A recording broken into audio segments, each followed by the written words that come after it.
So, what are some of the examples of how these things are being used by accountants? How are they using generative AI? Well, actually, going along the top row first, there are some kind of big companies doing stuff with them. So I've just picked up Deloitte, other Big Four.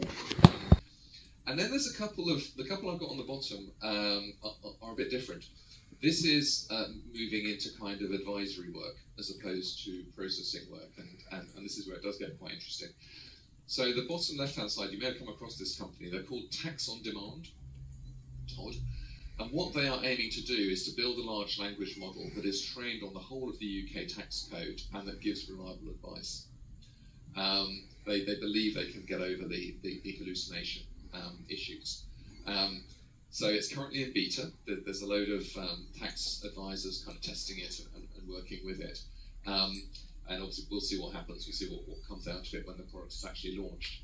But I do think it's worth thinking about what is that going to mean for the accountancy profession as a whole. It's not just going to be tax, right? It's going to be accounting standards, and as we'll see, it potentially is insolvency as well. That it may be that queries, particularly routine queries, and application of rules can be done by AI at some point in the future. And that's a certain amount of what accountants do at the moment. Right? This is by no means all of what accountants do at the moment, which is why I think there's still plenty out there for us to do. But I think that's where we're headed. We're headed to a situation where that kind of detailed knowledge of the rules and application of the rules probably is going to get automated. And then VAI, developed by Paul Brindley, down the road from me here in the Midlands, developed an insolvency bot. He's a sole practitioner, but he's put this together on top of the large language model, which you can ask it questions about insolvency. Now, it has disclaimers to say, if you need advice, you should talk to an insolvency professional and so on.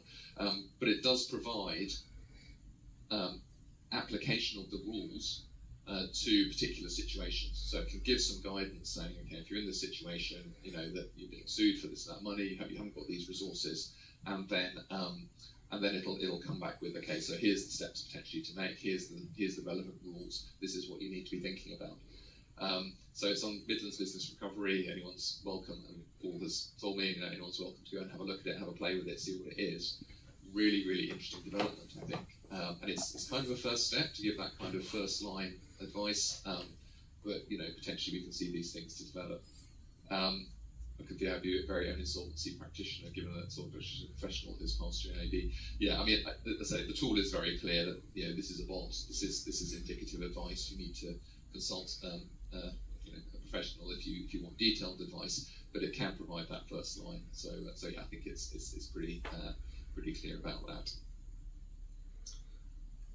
So this is some of the ways, and again, we can expect to see more. There'll be more and more of these things.